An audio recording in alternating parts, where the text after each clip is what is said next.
સુરેન્દ્ર જિલ્લાના લોકો પાણીની સમસ્યાથી પરેશાન છે। સુરેન્દ્રનગરમાં જે રીતે ગંદુ અને અનિયમિત પાણી મળી રહ્યું છે, સ્થાનિકોએ હોબાળો મચાવ્યો। જોરાવરનગર, રતનપર સહિતના વિસ્તારમાં છેલ્લા એક સપ્તાહથી પીવાના પાણીની સમસ્યાને લઈ સ્થાનિકોએ રવિવારે સાંજે વિરોધ પ્રદર્શન કર્યું।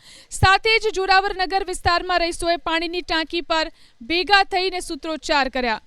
રહીશોનો આરોપ છે કે પહેલેથી જ ઓછા પ્રેશર સાથે પાણી આપવામાં આવે છે અને છેલ્લા 5 દિવસથી તો પાણી વિતરણ જ નથી કરવામાં આવ્યું। પાણી ન મળતા ભારે હાલાકીનો સામનો કરવો પડી રહ્યો છે। પાણીના પ્રશ્ન મુદ્દે તેઓ અલગ અલગ વિસ્તારની અંદર મહાનગરપાલિકાની કચેરી રજૂઆત માટે પહોંચ્યા।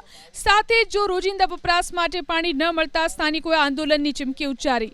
સ્થાનિકોના આક્રોશને જોતા મહાનગરપાલિકાના સત્તાધીશોએ પણ 2 દિવસમાં રાબેતા મુજબ પાણીની વ્યવસ્થા શરૂ કરવાની ખાતરી આપી। 6-7 દિવસથી બિલકુલ પાણી આવતું નથી।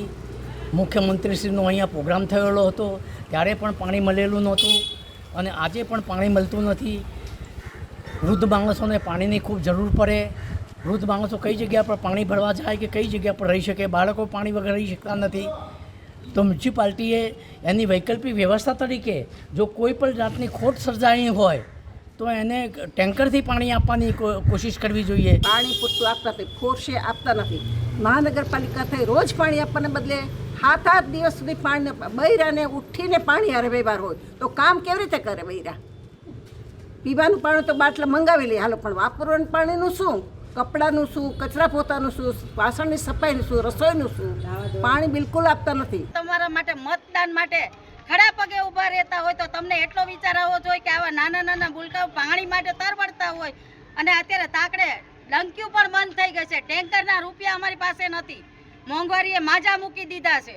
તો તમારે કંઈક પબ્લિક માટે કરવું જોઈએ, સિવાય એક નાને પાણી જેવી નાજુક બાબતમાં તમે આઈ ન ભરો તો તમે ચૂંટાઈને આવેલા નકામા કહેવાય અમારા માટે। કંટ્રોલ એકબીજા ઉપર પવનના કારણે એકબીજા સાથે અથડાતા અમારી મોટરો બંધ થઈ ગઈ હતી અને ત્રીજો અમારી જે મેઇન વોટરવર્ક્સ છે જ્યાંથી બધા વોટરવર્ક્સ ઉપર પાણી વિતરણ થાય છે ત્યાં એક ઇલેક્ટ્રિક પોલ પડી જવાના કારણે આ રીતે 3-4 ઇન્સ્ટન્ટ બનવાના કારણે છેલ્લા અઠવાડિયાથી અલગ અલગ કારણોને સાથે પાણી વિતરણમાં ખોરબો પડેલ। હાલ કાલ સુધીમાં બધા પાણીના જોવાનું વ્યવસ્થિત થઈ જશે અને કાલથી વ્યવસ્થિત પાણી મળી જશે।